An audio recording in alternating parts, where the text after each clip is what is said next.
There's a character in a story about a war that's lasted 100 years who spent most of his life fighting for the wrong side, not because he was evil, but because he wanted, more than anything else, to be loved by someone who was never going to love him back. And when he finally changes course, nobody throws him a parade. His own father calls him a traitor. His own sister hunts him down.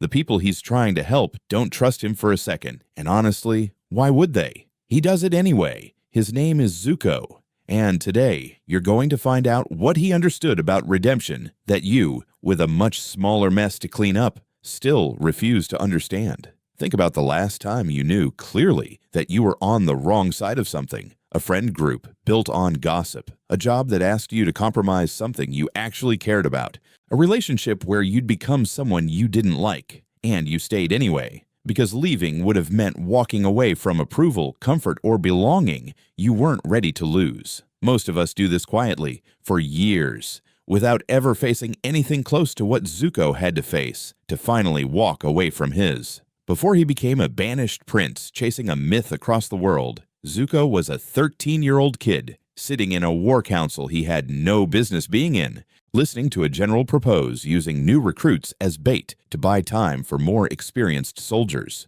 Zuko spoke up. He objected out loud in front of the entire war room because even at 13, something in him recognized that sacrificing those soldiers for strategy was wrong. It's the kind of moment that, in almost any other story, would be treated as the hero's first act of courage. In his story, it costs him everything. His own father demands he fight in an Agni Kai, a formal duel, as punishment for the disrespect of speaking out of turn. When Zuko refuses to fight the man who raised him, his father burns half his face as punishment and banishes him from the Fire Nation entirely, on the condition that he can only return if he captures something that, by that point in the story, most of the world considers a myth: the Avatar, a figure who hasn't been seen in 100 years. Hold that image for a second. A boy shows compassion for the first time in a war-hungry family, and the reward for it is disfigurement and exile. It's worth being precise about what actually got punished in that room,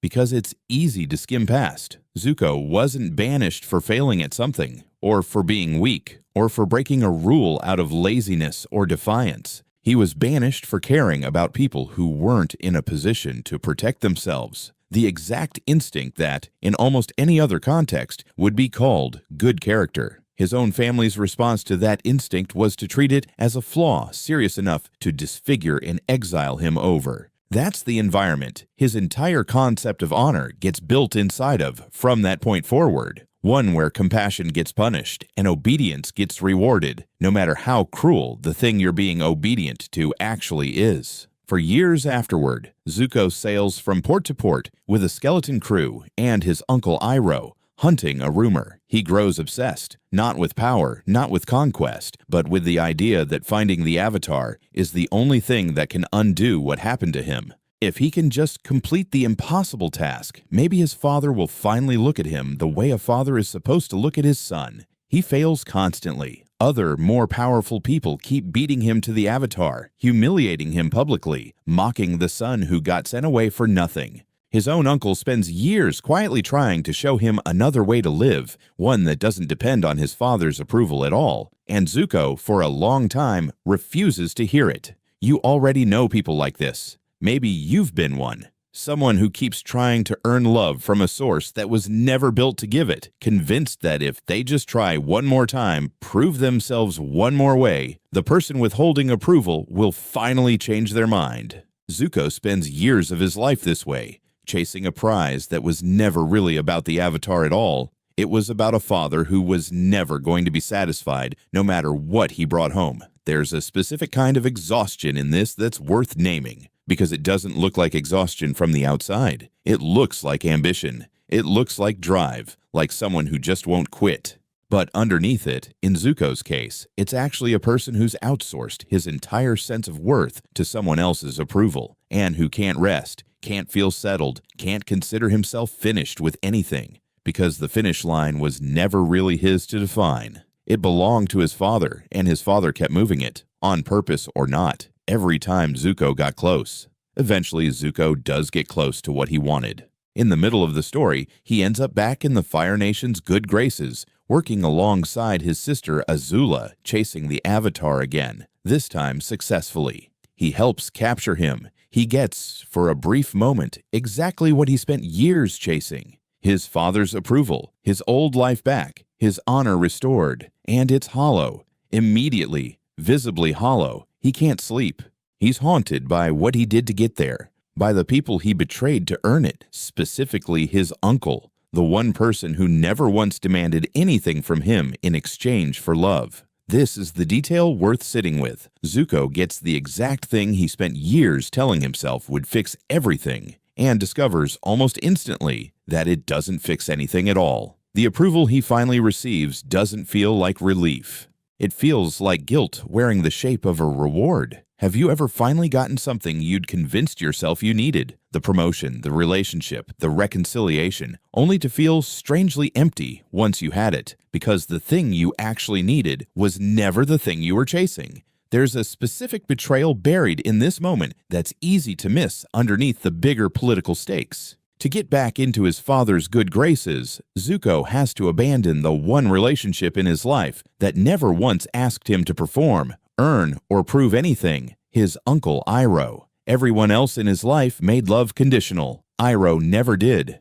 And the price of the approval Zuko spent years chasing turns out to be exactly that unconditional relationship, traded away for something that, the moment he finally gets it, feels like nothing at all. That's not a coincidence the story includes lightly. It's the whole argument in miniature. The people who demand you earn their approval will always cost you more than they give back, and the people who don't demand anything are usually the ones you're most at risk of taking for granted. So Zuko does something that, on paper, makes no sense. He walks away from the one thing he spent years trying to get back: his father's approval, his place in the Fire Nation, his restored honor, and chooses instead to help the very people he spent years hunting. There's no guarantee attached to this decision. No promise that Team Avatar will accept him. No promise that his father won't hunt him down as a traitor for the rest of his life. No promise that leaving will fix the guilt eating him alive. He does it anyway, with less certainty of success than he had chasing the Avatar in the first place, because for the first time the decision isn't about earning something external. It's about no longer being able to live with who he's becoming. Notice what's different here compared to everything before it. Every earlier choice Zuko made was in pursuit of a reward: his father's love, his restored title, his old life. This choice comes with no reward attached at all. If anything, it comes with the near certainty of more loss. That's the exact moment his redemption actually begins, not when he does something good in hopes of a payoff, but when he does something good with every reason to expect he'll get nothing for it. This is worth separating from something people often confuse it with. It's easy to look at Zuko's decision from the outside and assume he simply realized the Fire Nation was the bad guys and switched to the good guys the way you'd change teams. That's not really what happens internally. What actually shifts is smaller and harder to dramatize. He stops being able to look at himself in the choices he's making. The switch isn't about picking a winning side. It's about no longer being willing to live inside a version of himself built entirely around earning approval from someone who was never going to give it honestly. When Zuko finally reaches the people he's trying to help, he isn't met with open arms. He's met with suspicion. Deep, justified suspicion built on years of him actually hunting them, actually putting their lives in danger, actually being the enemy in their story. One member of the group in particular, Qatar, refuses to trust him for a long stretch of time, even after he's proven himself useful, even after he's fought on their side more than once. And she's not wrong to feel that way. Zuko spent years as a real threat to these people. Trust isn't something he's owed just because he's decided to change. It's something he has to earn slowly through consistent action, with no shortcuts and no guarantee it'll ever fully arrive. This is the part of redemption stories that gets skipped over the most, because it's the least satisfying to watch. Most stories want redemption to happen in one dramatic moment, a single sacrifice, a single speech, and suddenly everyone trusts you again. Zuko's story refuses to give him that shortcut. He has to keep showing up day after day, doing the harder, less glamorous work of being trustworthy in situations that don't reward him for it, to people who have every right to still be angry at him. How many times have you wanted your apology, your one good deed, your single moment of change, to instantly erase years of someone's justified distrust, and gotten frustrated when it didn't work that fast? There's a specific kind of impatience worth naming here, because almost everyone falls into it. When you're the one who's changed, the change feels total and immediate from the inside. You know you mean it, you can feel the difference, and it's genuinely frustrating when other people can't see it as quickly as you can feel it. But trust was never going to work on the timeline of your internal certainty. It works on the timeline of someone else's evidence, gathered slowly, through repetition, often while still bracing for you to prove them right about their original doubts. Zuko doesn't get to skip that timeline just because his intentions are sincere. Nobody does. The clearest proof that Zuko's change is real rather than convenient comes when he finally confronts his own father directly. Not in secret, not through a messenger, but face to face, telling him plainly that he no longer stands with him and that he intends to help stop the war his father started. This isn't a small act of defiance. His father is, by that point, one of the most powerful and dangerous people in the entire world. Standing against him means giving up any remaining hope of reconciliation, any last possibility that his father might someday accept him. It means accepting fully that the family that raised him now considers him an enemy. Most people faced with the choice between staying quiet and safe or speaking the truth and losing everything choose safety. Zuko chooses the confrontation in person with nothing to gain from it and everything to lose, because hiding what he actually believed would have made the whole change meaningless, a private opinion instead of an actual choice. Ask yourself honestly, is there a version of doing the right thing you've been avoiding because it would mean confronting someone powerful in your life directly, a parent, a boss, a partner, instead of just quietly disagreeing with them where they'll never hear it? There's a comfortable, cowardly middle ground most people live in without ever noticing it, privately believing someone is wrong while publicly staying quiet enough to keep the peace. It feels like a compromise. It isn't really. It's just delaying the cost of honesty while still paying the cost of dishonesty, the low-grade discomfort of knowing you're not actually being straight with someone who has power over you. Zuko had every incentive to stay in that comfortable middle ground forever, quietly disagreeing with his father while publicly staying loyal.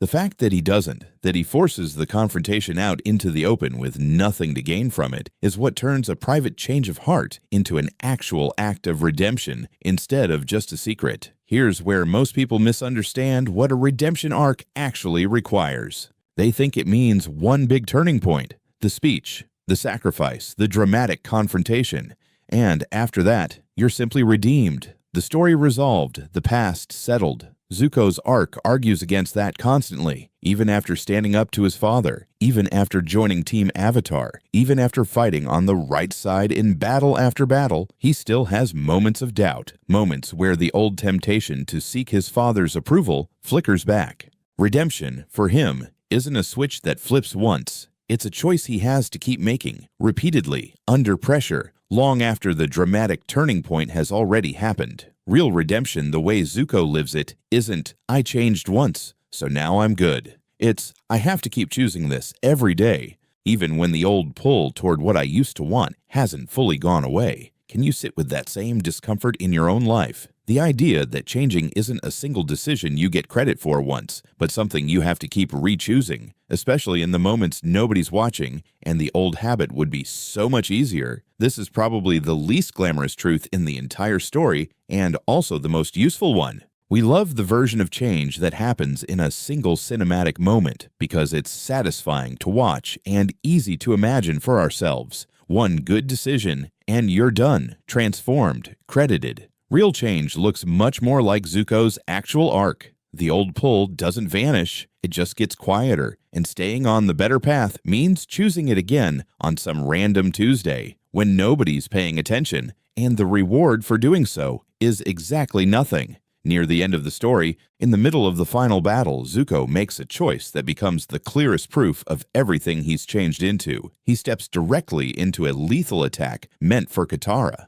the same person who distrusted him the longest, who had the most reason of anyone in the group to still see him as the enemy. He doesn't do it for recognition. There's no audience cheering him on in that moment. No guarantee it will finally earn him the trust he's been slowly building. He does it because somewhere along the way, protecting the people he once hunted stopped being a strategy for redemption and simply became who he was. This is the payoff of everything that came before. Not a moment where the story tells you Zuko is redeemed, but a moment where he acts exactly like someone who already believes it himself, with no need for anyone else to confirm it. There's a quiet detail worth noting about who he chooses to protect in that moment. Not his father, not his sister, not anyone who could restore his old life if he impressed them. Katara, the person with the least reason to ever trust him, the one who told him plainly more than once that she hadn't forgiven him and might never. He protects her anyway, not to finally win her over, but because by that point, protecting people had stopped being a strategy for winning anyone over at all. That's usually the real marker that a change has taken root. When you keep doing the right thing, even in front of the one person least likely to ever give you credit for it.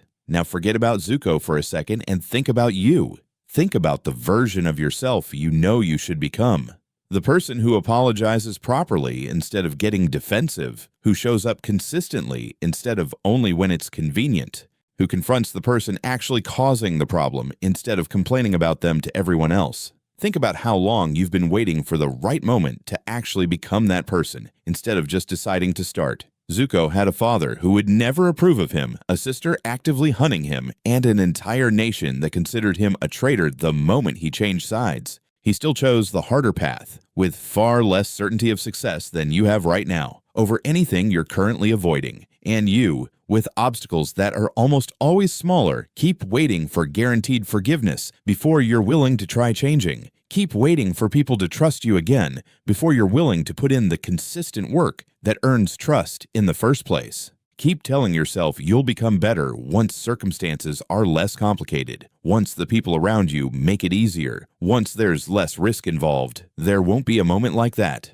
Zuko never got one either. He just started anyway, with the people around him still convinced he was the enemy, and let the trust catch up later, if it ever did at all. Think about the version of this playing out in something much smaller than a 100-year war.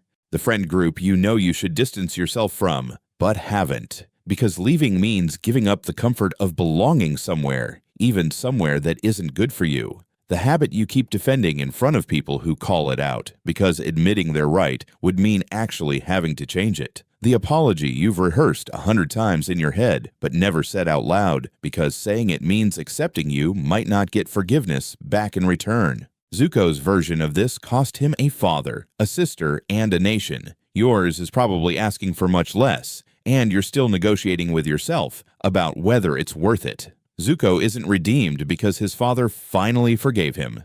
His father never does. He isn't redeemed because the guilt fully disappeared or because everyone he hurt eventually trusted him completely. He's redeemed because he kept choosing the harder path over and over with no guarantee any of it would be enough.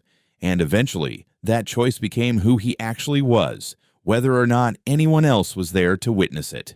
You don't have to fix everything today. You don't have to confront everyone, apologize to everyone, or become a completely different person overnight just because you watched a video on YouTube. But maybe you can start by asking yourself, honestly, what harder, less rewarded choice you've been avoiding. Not because you don't know it's right, but because nobody's promised you it'll actually work out. And you've been waiting for that promise before you're willing to start. There's one last thing worth being honest about.